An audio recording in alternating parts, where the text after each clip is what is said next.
భారతదేశంలో వైఎస్ఆర్సీపీకి ఉన్న మాస్ బేస్ మరే ఇతర పార్టీకి లేదన్నారు వైఎస్ఆర్సీపీ యువజన విభాగం అధికార ప్రతినిధి నాగార్జున యాదవ్.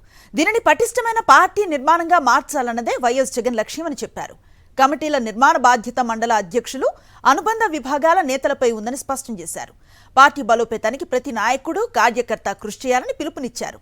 అమలాపురంలో చిర్ల జగ్గారెడ్డి అధ్యక్షతన జరిగిన పార్టీ సంస్థాగత నిర్మాణ సమావేశంలో ఆయన ముఖ్య అతిథిగా పాల్గొన్నారు. ప్రతి విషయం పైన ఒక గొప్ప ప్రజా ఉద్యమాన్ని నిర్మించాలని, తద్వారా రాష్ట్రానికి, రాష్ట్ర ప్రజలందరికీ మంచి జరగాలనేటువంటి సంకల్పం వైఎస్ఆర్ కాంగ్రెస్ పార్టీ శ్రేణులు, సైనికుల ద్వారా జరగాలనేటువంటి ఒక కార్యక్రమానికి జగన్మోహన్ రెడ్డి గారు నడుం బిగించారు.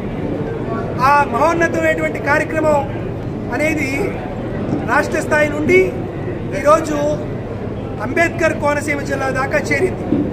ఈరోజు జిల్లా స్థాయిలో జరిగినటువంటి ఈ సంస్థాగత సమావేశంలోనే నియోజకవర్గంలో జరిగేటువంటి సమావేశం, తద్వారా ప్రతి గ్రామాల్లో కూడా ప్రజాస్వామ్య పద్ధతిలో ప్రజల నుండి, కార్యకర్తల నుండి వారి అభిప్రాయాల మేరకు నిర్మాణం జరగాలని జగన్మోహన్ రెడ్డి గారి సంకల్పాన్ని, లక్ష్యాన్ని మేమందరం కలిసి పనిచేయడానికి